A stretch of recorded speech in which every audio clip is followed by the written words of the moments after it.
Hello learners, welcome to Unacademy. मेरा नाम प्रांजल सिंह है और एक बार वापस मैं आपके साथ जुड़ चुका हूं हमारे इस अनअकैडमी जुडिशरी प्लेटफॉर्म पे। आज ये सेटअप कुछ अलग है और आपसे बात भी हम कुछ अलग टोन और टेम्पर में करेंगे।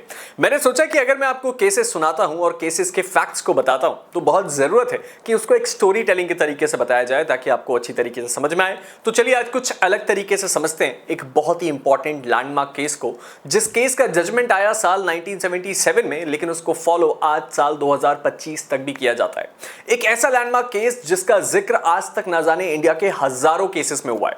अगर आप एक क्रिमिनल लॉयर हैं या अगर आप एक क्रिमिनल लॉयर बनना चाहते हैं या अगर आपने क्राइम की पढ़ाई थोड़ी भी करी है तो ऐसा हो नहीं सकता कि आपने इस केस के बारे में सुना ना हो या फिर आज तक आपने इस मैटर को कोर्ट में चलते ना देखा हो। मैं बात कर रहा हूं बेल की।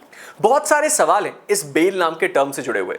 कई लोग यह समझते हैं कि जब एक व्यक्ति को सजा नहीं हुई होती और उससे पहले जब वो जेल में बंद होता है तब उसको बेल मिलने का अधिकार है। लेकिन कुछ लोग ये भी बात जानते हैं कि अगर कभी किसी व्यक्ति को सजा हो जाए यानी कि उसका दोष सिद्ध हो जाए, उसके बावजूद वो अपील के लिए किसी हायर कोर्ट में जाता है तब भी उसको बेल मिलने का प्रावधान है। अब सवाल ये उठता है कि एक व्यक्ति जिसको एक निचली अदालत ने पहले ही बोल दिया है कि उसकी गलती है, उसके पास बेल मिलने का कितना अधिकार है। और हमारे आज के इस वीडियो में एक लैंडमार्क प्रिंसिपल का जन्म होता है इसी सवाल के पीछे, जिस प्रिंसिपल का नाम है jail is an exception and bail is a rule. यानी कि आप इसको कॉमनली जानते हैं किस नाम से? Bail is an rule and jail is an exception. और ये एक ऐसा केस है जिसको आज तक कोर्ट किया जाता है हमारे सभी कोर्ट्स में, चाहे वो लोअर कोर्ट हो या हायर कोर्ट हो या हमारे देश की सुप्रीम कोर्ट हो। तो चलिए समझते हैं क्या है ये केस, क्या था वो मामला जिसमें justice B R Krishna Iyer ने बोला कि भाई जेल जो है वो एक एक्सेप्शनल सिचुएशन में ही किसी व्यक्ति को भेजा जाएगा, हमेशा कोशिश करनी कि उस व्यक्ति को बेल दी जाए। ये केस है the landmark state of Rajasthan versus Balchand साल 1977 का। चलिए जल्दी से समझते हैं कि इस केस में हुआ क्या। असल में इस पूरे के पूरे मामले को अगर आप ध्यान से देखें तो ये केस जुड़ा है आईपीसी के दो सेक्शंस के ऊपर। जो बालचंद है उनके ऊपर आरोप लगा section number 452 Indian penal code, जो ये कहता था कि वो हाउस ट्रेसपास कर रहे थे और उसका इस ट्रेसपास को करने का इंटेंशन था सामने वाले को हर्ट पहुंचाना, और दूसरा उन्होंने वॉलंटरी हर्ट पहुंचाया सामने वाले को, section number 323 of the Indian penal code. ये मामला कहां पहुंचा? ये मामला पहुंचा कोर्ट में। जब मामला कोर्ट में ट्रायल पे गया तो इसमें बालचंद जी को कन्विक्ट किया गया, यानी कि इसमें इनको दोषी पाया गया। अब इनको हुई सजा। जब इनको सजा हुई तो हमें यह पता है कि क्रिमिनल लॉ में हमारे पास यह प्रावधान है कि एक व्यक्ति अपील पे इस मैटर को लेके जा सकता है। वो ये अपील हमारे देश के हाई कोर्ट के पास लेके गए। जब ये मामला हाई कोर्ट गया तो हाई कोर्ट ने उनको बेल ग्रांट करी, लेकिन शायद स्टेट ऑफ राजस्थान को यह बात कुछ खास पसंद आई नहीं, क्योंकि स्टेट ऑफ राजस्थान तुरंत इस मैटर को लेके गया सुप्रीम कोर्ट और उन्होंने बोला कि एक व्यक्ति जो कि ऑलरेडी कन्विक्टेड है, यानी कि एक ऐसा व्यक्ति जिसको हमने ऑलरेडी सजा दे दी है और हमने जिसको दोषी पाया है, उसके पास इस बात का बिल्कुल अधिकार नहीं होना चाहिए कि उसको बेल मिले। और उसके दो मेन कारण दिए। सबसे पहला कि वो ऑलरेडी एक कन्विक्ट है, और दूसरा कि पब्लिक इंटरेस्ट में यह बात सही नहीं है कि यह व्यक्ति एक पब्लिक एट लार्ज की जगह पे जाए और यह व्यक्ति फ्रीली घूमे। इसको कंप्लीट पर्सनल लाइफ और लिबर्टी नहीं दी जा सकती। और यहीं से आता है सुप्रीम कोर्ट का लैंडमार्क जजमेंट जो कि दिया था justice B R Krishna Iyer ने।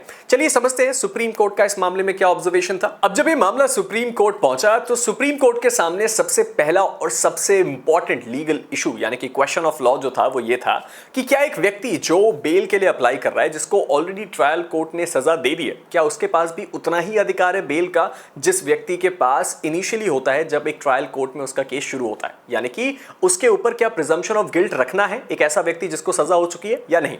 अब इस बात का सवाल ढूंढने निकले justice B R Krishna Iyer. मैं जानता हूं आप सब justice B R Krishna Iyer को जानते हैं, a legend in constitutional and criminal law, और उन्होंने ही इस प्रिंसिपल को जन्म दिया जो कि आगे इस केस में हम समझने वाले हैं।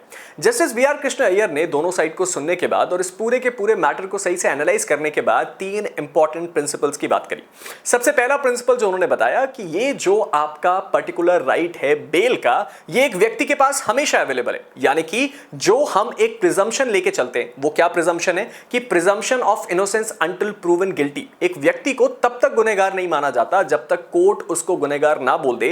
ये अपील में भी अवेलेबल है। यानी कि अगर एक व्यक्ति को नीचे की अदालत ने गुनहगार मान भी लिया है और अगर उस व्यक्ति के पास अपील का राइट है और अगर वो इस अपील के राइट को आगे लेके जाता है किसी हायर कोर्ट में, तो हायर कोर्ट में जब तक उसका मामला चलेगा तब तक उसको हायर कोर्ट इनोसेंट ही मान के चलेगी। और अगर इस प्रिंसिपल को फॉलो किया जाए तो उस व्यक्ति के पास बेल का अधिकार 110% है। दूसरी इंपॉर्टेंट बात justice V R Krishna Iyer ने जो ऑब्जर्व करी वो ये थी कि बेल देने का सबसे इंपॉर्टेंट प्रावधान ये है कि वो व्यक्ति सामने वाले केस में कोई भी गड़बड़ ना करे या फिर वो गवाहों को मैनिपुलेट ना करे या जो इन्वेस्टिगेशन, ट्रायल या अपील का प्रोसेस है उसमें कोई छेड़छाड़ ना करे। और अगर अपील में ये बात सेटिस्फाई हो जाती है कि वो व्यक्ति इस पर्टिकुलर प्रोसेस के साथ कोई छेड़छाड़ नहीं करेगा और मोस्ट इंपॉर्टेंटली कोर्ट के प्रोसेस में हिंडर नहीं करेगा और कोर्ट के साथ कोऑपरेट करेगा, तो उसके पास बेल का अधिकार होना चाहिए। और तीसरी और सबसे इंपॉर्टेंट बात जो justice V R Krishna Iyer ने ऑब्जर्व करी वो था आर्टिकल 21 जो कि बात करता है right to life and personal liberty की। Justice V R Krishna Iyer ने बोला कि right to life and personal liberty हमें हमेशा ध्यान में रखनी चाहिए, चाहे वो व्यक्ति इससे पहले कन्विक्ट हुआ हो भी या नहीं। यानी कि एक व्यक्ति जो कि ऑलरेडी कन्विक्टेड है, अगर वो अपील में आया है और उसकी right to life and personal liberty ये कहती है कि उसको बेल मिलनी चाहिए, तो उसको बेल मिलनी ही चाहिए। और उन तीनों के तीनों प्रिंसिपल्स को देने के बाद जन्म होता है एक सबसे बड़े लार्जर देन लाइफ प्रिंसिपल का, जो ये कहता है कि bail is a rule and jail is an exception. और ये एक ऐसी चीज है जिसको आज भी हम और आप और हमारे देश में ना जाने कितने क्रिमिनल लॉयर्स इस्तेमाल करते हैं जब वो अपने क्लाइंट की बेल लेने जाते हैं। लेकिन ये चीज यहां पे खत्म नहीं हुई। इसके बाद एक प्रोलॉन्ग सीरीज ऑफ केसेस चले जब हमारे देश में ना जाने हजारों केसेस में इस केस को रेफर किया गया और हमारे देशों में लोगों को बेल मिलना शुरू हुई।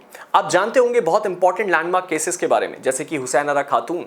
यहां पे हमने देखा था कि जो स्पीडी ट्रायल है उसके बारे में कोर्ट ने बात करी थी और यहां पे इस बारे में चर्चा हुई थी कि क्या एक व्यक्ति को बेल मिलने का अधिकार नहीं है, और तब भी रेफर किया गया था इस Balchand versus state of Rajasthan के केस को, जिसके बारे में आज हम डिस्कस कर रहे हैं। इस केस ने हमारे दिमाग के बहुत सारे प्रिंसिपल्स को क्लियर किया। जैसे बहुत सारे लोगों ने आर्ग्यू किया कि जस्टिस कृष्णा अय्यर और सुप्रीम कोर्ट का जो रवैया था वो काफी लीनियंट था, यानी कि मानो जैसे वो किसी पे कोई उपकार कर रहे हो। दूसरी तरफ लोगों ने कहा कि नहीं, ये काफी एक ह्यूमन ग्राउंड है और इस तरह की चीजें होनी चाहिए, लोगों का ह्यूमन राइट हमें ध्यान रखना चाहिए।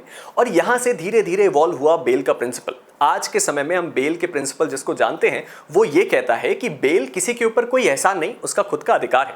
सीआरपीसी और बीएनएसएस में हम सब ने पढ़ा है कि बेल अगर एक बेलेबल ऑफेंस में मिल रही है तो वो तो एक व्यक्ति का अधिकार ही है, और नॉन बेलेबल ऑफेंस में भी कोर्ट का डिस्क्रिशन है। और कोर्ट कभी भी वो बेल ये सोच के ग्रांट नहीं करती कि हम कोई उपकार कर रहे हैं, वो ये देखती है कि क्या सामने वाले व्यक्ति का ये अधिकार है कि उसको बेल मिलनी चाहिए, और अगर उसका अधिकार है तो हर हाल में उसको बेल मिलनी चाहिए। अब इस प्रिंसिपल में आपका क्या कहना है मुझे नहीं पता, लेकिन आप अपना थॉट मुझे नीचे कमेंट सेक्शन में जरूर बताइएगा। लेकिन इस बात का ध्यान जरूर रखिएगा कि बेल का जो प्रिंसिपल है उसकी शुरुआत इसी पर्टिकुलर केस से हुई थी, और ये ना सिर्फ आपके जुडिशरी एग्जाम्स बल्कि कॉमन लिटिगेशन प्रैक्टिस और दूसरे लीगल एग्जाम्स में भी बहुत काम आएगा। मिलते हैं आपके साथ एक नई वीडियो में, लेकिन उससे पहले मुझे आपको कुछ और भी इंटरेस्टिंग बात बतानी है। सबसे पहली तो ये कि अगर अभी तक आपने मेरे टेलीग्राम ग्रुप प्रांजल सिंह अनअकैडमी को फॉलो नहीं किया तो उसको फॉलो कर लीजिए, जिसका लिंक नीचे मैंने डिस्क्रिप्शन में डाल दिया है। और उसके साथ ही साथ एक और इंपॉर्टेंट बात है, अगर आप एक जुडिशरी एस्पिरेंट हैं और अगर आप अनअकैडमी जुडिशरी को ज्वाइन करना चाहते हैं, अनअकैडमी प्लेटफॉर्म से जुड़ के अपनी जजशिप की जर्नी को बूम करना चाहते हैं, तो अनअकैडमी जुडिशरी आपके लिए लेके आया है एक नेवर लाइक बिफोर ऑफर। यहां पे हम आपको दे रहे हैं फ्लैट 60% ऑफ और 12 मंथ का फ्री एक्सटेंशन, जो आपको देता है 28,499 में 2 साल का जुडिशरी सब्सक्रिप्शन। और ये ऑफर वैलिड है 22 मई तक, तो जल्दी से इस ऑफर को अवेल कीजिए। और अगर आप मुझसे जुड़ के अपनी तैयारी करना चाहते हैं या अगर आप इस ऑफर को अवेल करना चाहते हैं तो आप मेरा कोड PS का इस्तेमाल कर सकते हैं। ये आपको 2 चीजें देता है, एक तो डिस्काउंट और दूसरी इंपॉर्टेंट चीज, प्लेटफॉर्म पे आपको मुझसे जुड़े कुछ एक्सक्लूसिव बेनिफिट्स मिलते हैं। तो अगर आप मेरे साथ तैयारी करना चाहते हैं तो अनअकैडमी जुडिशरी को ज्वाइन कीजिए और अपनी जजशिप की जर्नी को किक स्टार्ट कीजिए। मिलते हैं एक नई वीडियो के साथ। ये सेटअप कैसा लगा ये भी जरूर बताना। मिलते हैं बहुत जल्द, तब तक के लिए लेट्स क्रैक इट।